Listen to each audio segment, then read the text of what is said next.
Big 12 Radio, along with James Westling. I'm Ari Temkin. Big 12 Today, presented by Modelo on this Power Ranking Wednesday. Texas Tech falls at Arizona State late last night. JT Toppin left the game with an injury with about 6 minutes to go. A left leg injury. So far, the severity of it is unknown, but anytime you leave a game and don't come back, that's obviously extremely concerning. Kansas State beats Baylor, but obviously the huge story from last night was Arizona State getting the win over Texas Tech. And James, I mean, Arizona State now 5-8 in conference play, 14-12 overall. They win 72-67, but you know, a game that's that close that comes down to the wire without Toppin, I mean, it's hard to divorce that from the outcome of the game. But I also think, like, looking deeper, it wasn't just the Toppin injury, it was the pressure defensively that Arizona State applied to Texas Tech through the majority of the game. Texas Tech was not ready for that full court pressure. Arizona State cooked them. There was 17 Texas Tech turnovers that turned into 21 points for Arizona State. And in a game where both teams shoot about the same percentage, the turnovers and the steals were the major difference maker last night. Yeah, and it was, you know, Christian Anderson had 7 turnovers, the most he's had all season. Meanwhile, Arizona State only turned the ball over 9 times. That, paired with JT Toppin's injury, was the difference in this game. And give Arizona State a ton of credit. Maurice Odom had 23 points. Masamba Diop was a problem on the interior. He is, I think, the most underrated big man in this conference. And whoever the coach is next year at Arizona State, whether it's Bobby Hurley, whether it's somebody else, if they do make a move, that has to be priority number one. Masamba Diop, who would have thought that he would be an upgrade over Jaden Quaintance, who's at Kentucky and still projected to be a top 20 NBA draft pick, but he's only played in a small handful of games. He's been injured in and out of the lineup, and he's only averaging about 5 points per game for that Kentucky team. Diop is the real deal, and I've seen him live in person. He is a freak athlete. I mean, NBA-ready athlete in terms of his shot blocking, his leaping ability. He can run the floor. He can make his free throws, all those little things that you want from a big. So a really nice win for Arizona State late at night on their home floor where they haven't been very good this season at home, at least according to Bobby Hurley and where he expects them to be. A massive win. Yeah, here's Grant McCasland, the Texas Tech head coach, after this loss. I told our team coming into the game that Arizona State was playing well. And I thought, just with all the adversity they've experienced, I thought they really told Coach Hurley before the game, I thought they were sharing the ball really well and aggressive offensively and really trying to play together. And to their credit, you know, I thought the way they hung in there with each other over the course of the game really said a lot about their team. Biggest stat for me was just our inability to take care of the ball, which led to some transition baskets. And then just when things got tough, how did we hang in there and fight for each other? And we had some moments where we got divided and just didn't have the competitiveness that it takes to win on the road. So disappointed. And I've got to do better to help our team in these road environments. You know, we've always been a good road team, and we've fought and obviously had some success. But this isn't good enough, and I got to do better. Yeah, I mean, there's obviously Grant McCasland taking some accountability, but you also have to figure the full context of, you know, you've been now, you didn't go back home. You've been driving from Tucson to Tempe. You know, and then staying in Tempe. You had a late 10 o'clock Central Time tip last night. You're playing against the team that's at home that's urgent, that knows that they're not even close to the bubble, that a win helps them get closer to the bubble, but still bubble nonetheless. Yeah, I think there's – and then, of course, you lose JT Toppin with 6 minutes left in this game. Look, if Toppin doesn't leave this game with 6 minutes to go, this thing may go completely differently. Totally agree. I mean, that is the ultimate – gut punch, not just because of his productivity as a player, the way he scores, passes the basketball, rebounds the basketball, alters shots at the rim. And remember, Arizona State had a 7-footer in Masamba Diop on the floor almost the entirety of the game. Losing JT Toppin is gut-wrenching.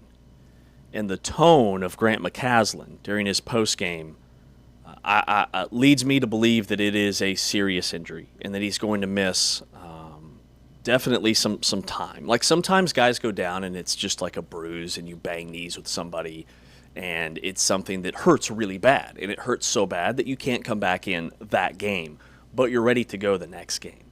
To me, this sounds like and feels like it's more serious than that. And if that's the case, it is heartbreaking because he's one of the best players in America for a team that I was ready to chalk up to a Final Four.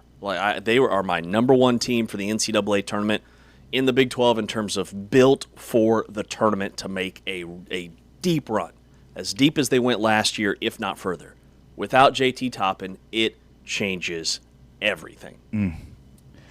Here's what Grant McCasland said about JT Toppin. Yeah, it's hard to say, obviously, until we get it looked at closely. But I just know he's really disappointed, and he's such a competitor, and so we'll get back and get him looked at. Did he say what was it, like a knee or an ankle? Or yeah, it was hard to say because he was pointing to the back of his leg initially, and so yeah, it's lower leg.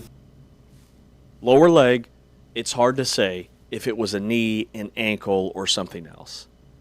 Okay, I understand Grant McCasland not wanting to answer that question, but he knows. You know when you go down if it's an ankle or a knee or just a kick to the shin. You know if it's a quad or if it's a hamstring. They know. And I don't think it's good. And I'm really worried about what the official diagnosis is going to be because he might not be the MVP of this conference. You can make a case for other guys, sure. But he is the MIP. He is the most important player in this league for what they do for their basketball team. And so this is really scary and, again, just really difficult to work our way through. I feel bad. I feel bad for JT Toppin. I feel bad for Texas Tech. I feel bad for McCasland and their fan base because he's that important to their team. Yeah, I mean, he literally, in the Arizona game, burst onto the national scene from a player of the year standpoint. I mean, you started to see people talk about him in that context, National Player of the Year. So to follow that up with this is devastating, hoping that he avoided something significant. And maybe, he'll miss some time just due to the precautionary nature of it. But this is life at the end of the season.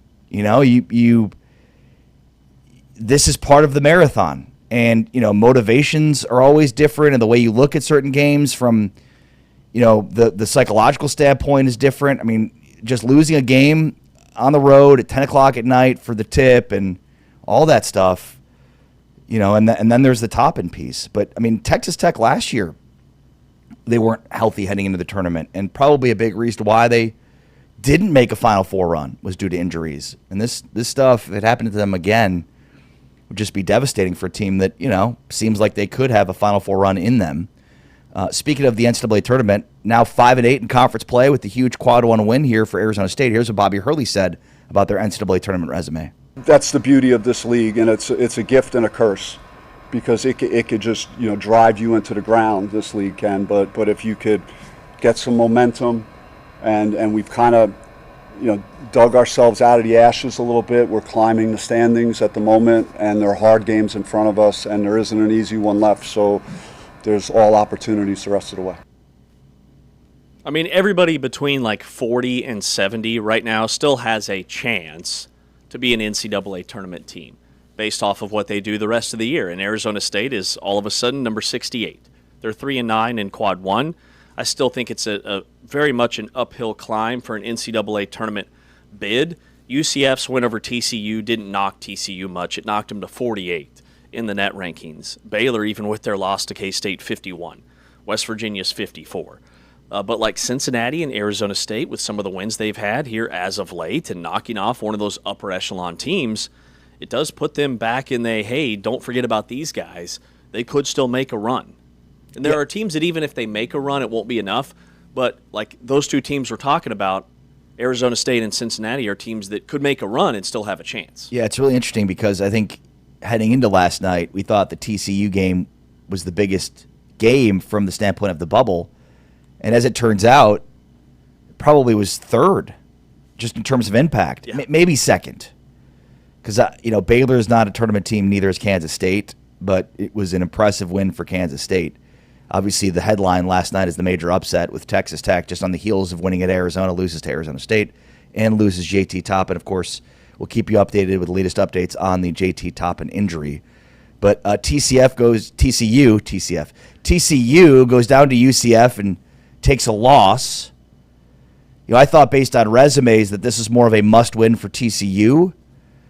But, look, UCF was pretty much in control this entire game. This felt like life on the road of the Big 12, this game for TCU. Yeah, very much so. It's a long trip, and UCF's been better at home, and they were backed into a corner. They needed a win, and they delivered. Jordan Burks had 23 points, 16 in the first half, which is a big reason why they built that 14, 15-point lead at intermission.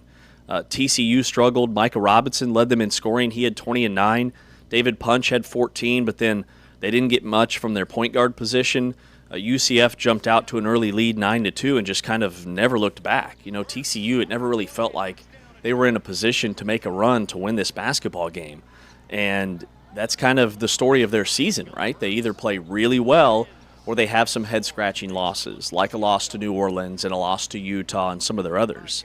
But Burks was fantastic in the first half for UCF, and they looked like a tournament team. And KenPom, like we talk a lot about the net rankings, and I think KenPom's a better indicator of how good these teams actually are from an analytical standpoint. Like net is more looking at your quality of wins versus quality of losses. But KenPom has 4 Big 12 teams between 49 and 52. 49, 50, 51, and 52. Wow. They're all back-to-back to back-to-back. And it's Baylor, UCF, Cincinnati, and TCU.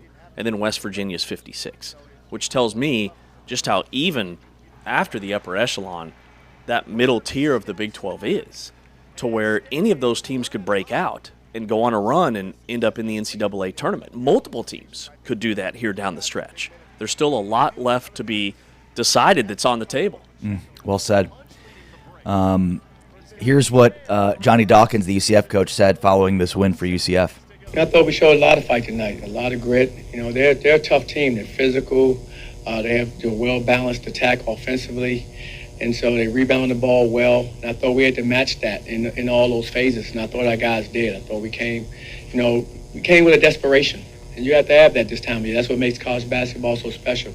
It's the desperation that you have to have coming down the stretch in February, and we had it. I thought we played that way from the opening tap, and we continued it throughout most of the game.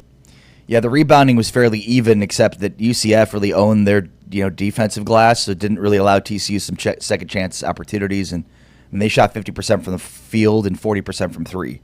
So against a really good defense, UCF took care of business on their home floor. Yeah, to hit 8 threes to TCU's 4. TCU went 4 for 21 from downtown. And this time of year, teams aren't turning the ball over much. TCU had 12, UCF had 12 last night. But for the most part, everybody's turnovers are down from what they were in the non-conference. So it comes down to rebounding, who can create extra possessions on the offensive glass, and then who can get cleaner looks in the half court or on the secondary break to knock down perimeter shots, and that was the story last night in Orlando. All right, probably no surprises with who the top 5 teams are in the Big 12 as we power rank next. It's just whether or not what order we have them in. We'll get into that next. We're power ranking next. Top 5 teams of the Big 12, and then something random with James Wesley. I'm Ari Tepkin. It's Big 12 Today on Big 12 Radio, presented by Modelo, heard on TuneIn and watched on Big 12 Studios.